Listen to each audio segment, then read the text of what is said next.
What's going on, guys? Sean here, coming at y'all with a quick little video.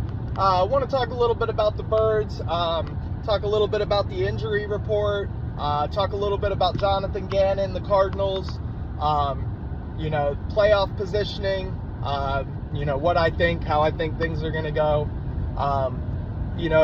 basically all the usual stuff that's going on right now. But before we get into all that, if you're new here, please please subscribe. It helps me out more than you guys realize, gets me in the algorithm. I really want to start pushing the channel. I told y'all more videos were coming, and we're trying to get working on that. So just please please subscribe. It really helps me out a lot. And of course, to all my OGs, the people who keep coming back, even when I take long breaks, and don't put out content like I should, you guys mean the most to me. I appreciate y'all more than you understand. And thank you so much for your continued support. So let's get into this. So we'll start with the injury report. Slay is the only person that I've seen did not practice. And obviously he went through the minor surgery. It really just looks like they're trying to ramp him up for the playoffs. They're probably going to end up letting him rest these last couple games. You're hoping that you're facing, teams that haven't won much, that aren't very good on offense, aren't putting up a lot of points. So you really feel like you can kind of mask Slay not being there right now, which is something you normally can't do. I really think they're just allowing him to get healthy. I don't think that it's anything bad. I don't think there were any setbacks or nothing like that. But I don't expect to see Slay again this week, and I really don't expect to see him next week either, especially with the emergence of Kelee Ringo and Eli Ricks playing on the outside, playing so well on the outside. Bradbury, for the most part, had a good game, and then the last drive against the Giants, he gave up literally every catch. So, every time we start to think Bradbury's coming back, he falls off a cliff again.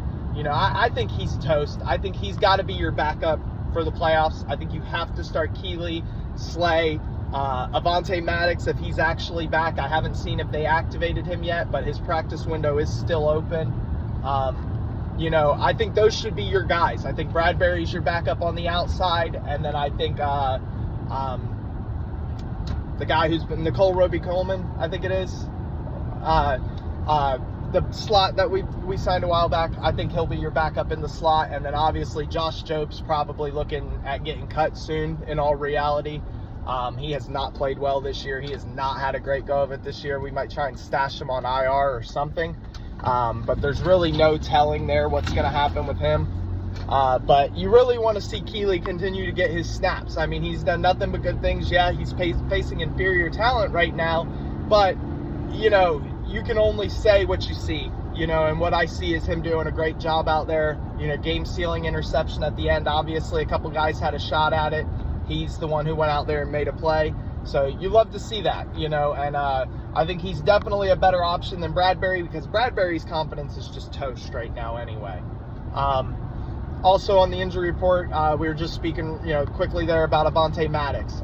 If Avonte Maddox comes back healthy, if he is fully healthy and ready to go, you have to start Maddox. That has been a glaring weakness all year. Maddox has proved himself more valuable than I think anybody realized.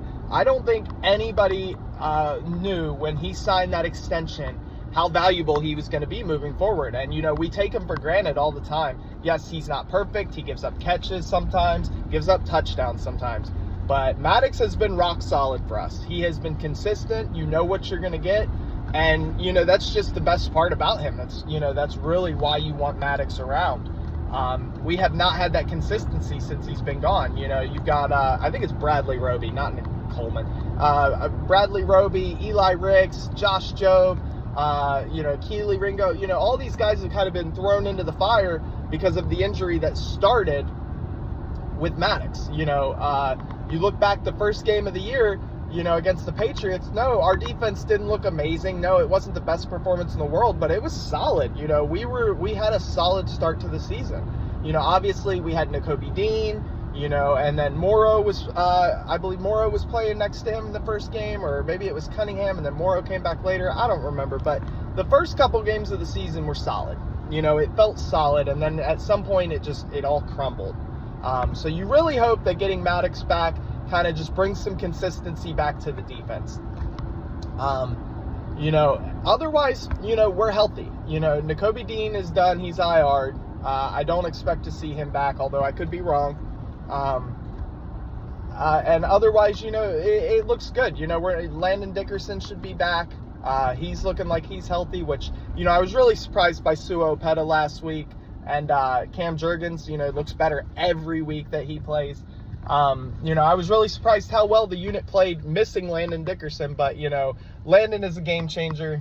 Definitely can't wait to have him back. He's an absolute road grader in the run game, so, he's definitely a guy you want to keep around. But other than that, things are looking good. We're looking healthy. Jalen Hurts looked healthier than ever.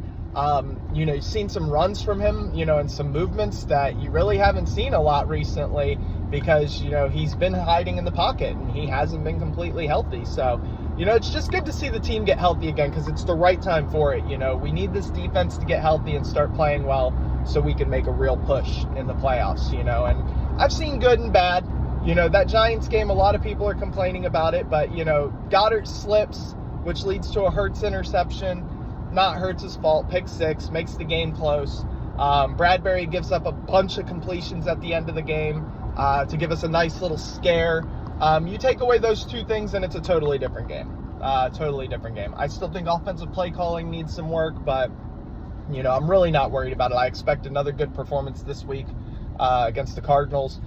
Because really what you want to do is you want to build confidence going into the playoffs, So if we can string together 3 good wins, it'll do a lot for us going into the playoffs. While we're talking about the playoffs, we'll go ahead and we'll talk about seeding. This week, Dallas and Detroit play. If Dallas loses, then we win the division. Dallas wins, then it looks like we have an opportunity at a higher seed. And also possibly winning the division as well. Personally, I can't root for the Cowboys. Would I love home field advantage through the playoffs? Yes, absolutely. We would still get at least one home playoff game winning the division and stuff like that. So, but I don't expect the 49ers to lose another game. I just don't. Maybe they'll collapse. Maybe this is their late season collapse and everything's going to fall apart. Maybe the code to stopping Brock Purdy has been put out there, as Bosa would say. Dumbass. And maybe they don't win another game. Maybe the 49ers have been frauds all year, and it's really just been coaching, and maybe they got exposed, but maybe not. I don't expect that. So in reality, I expect the Eagles to finish with the 2 or the 3 seed. Obviously, the Lions can take a spot. The 49ers take a spot, and then we take a spot. I'm not worried about anybody in the postseason. The only things that concern me are things that probably aren't going to happen. Dallas at home, I don't want to play Dallas at home. Dallas fans can come in here and say whatever they want to say. I'm giving y'all props right now. I don't want to play Dallas at home. I want no part of that. They have shown all year that is the only thing they're good at. You cannot allow Dallas to end up with home field advantage. One of the most terrifying things for me would be ending up in like an NFC championship game where somehow we blow a game, and end up behind Dallas somehow, or tied with Dallas, and then ending up having to play them at home or some crazy shit. That is one of the only things that concern me. Detroit's offense concerns me. They can score a lot of points, but their defense is weak. I definitely think you can expose their defense, and I think we have the weapons to do that. So Detroit doesn't worry me too much, but they are still a contender for a reason. The Rams are getting very hot at the end of the year. Matthew Stafford, the past couple games, has looked like Matthew Stafford from back in the day. The Rams are such a wild card. We already beat them once this year, and that just terrifies me even more about playing them in the playoffs. It is hard to beat teams twice. That's why division games go the way they go, because it is really, really hard to beat teams twice. So I wouldn't love the Rams matchup, although I do still feel confident that we could win that at home. And then I believe you got the Buccaneers, too, who look like they're going to be in. Baker Mayfield is putting up really similar stats to what Tom Brady did in his last year in Tampa. You still have Mike Evans. You still have Chris Godwin. You still have a great O-line, a great D-line. A well-coached defense because you've got Todd Bowles. So, they're not the scariest team. They're just gritty. they find ways to win. Yeah, and they've beaten bad teams, they've lost to good teams, yada, yada, yada, yada. But at the same time, you know, you can't take anybody for granted in the playoffs, you know, and I would hate like hell for Tampa to come in and ruin our playoffs, you know, in the wild card round or in the divisional round or something. You know, that is terrifying. That terrifies me. You know, I say go for the 1 seed because I'm greedy. I want home games all the way across the board. But at the same time, you know, win the division and then take what you get. You know, just punch your ticket to the playoffs. You know, beat the Cardinals, beat the Giants, and just take what you get. You know, if the Eagles are really getting healthy on defense, which they are, and if offense can start to find its footing and gain some consistency and really start to gain some ground, then, you know, we have no reason to lose in the playoffs. You know, we really don't. We should be the best team in the NFC in the playoffs. A little bit further ahead, you know, obviously getting a little bit ahead of myself here, you know, but Super Bowl potential matchups, you know, Bills, Ravens. Are the Bills even still in the hunt? The Bills might not even be in the hunt anymore. I might be talking crazy. The Ravens, you know, whoever else is in the AFC running, the Chiefs, you know, are always in it. I don't think there's real competition for the Eagles if we make it to the Super Bowl. I think anybody in the NFC that makes it to the Super Bowl, if they play anyone but the Ravens, it's an NFC win. I think the NFC has a 90% shot at winning the Super Bowl this year. Now, if the Ravens continue to do what they've been doing, that's going to drop quite a bit. The Ravens have went in. What was the stat I saw? The Ravens have beaten 5 or more teams with a 500 or better record by 15 points or more, or some shit like that. Basically, what the stat is saying is that the Ravens are really, really good at football, all right? And they beat you in a ton of different ways, and nobody really matches up with them. So, you know, you get to the Super Bowl against the Ravens. Like I said, I'm getting way ahead of myself, you know. That's not a matchup that I particularly like. But then again, you know, last year a lot of people said the same thing about the Chiefs, and, you know, we were a Jalen Hurts fumble away from winning that game, or a, you know, a Bradbury holding call away from winning that game, however you want to look at it. You know, so you can't really have fear. You know, any given Sunday, any team can win, but the Ravens are definitely going to be a hard matchup if that's who we end up against. You know, I think we could win it, but at the same time, you know, you never want to face the hot team. You really hope that someone silly can knock the Ravens off early. You know, maybe they get a divisional matchup, you know, or something like that against someone who has their number.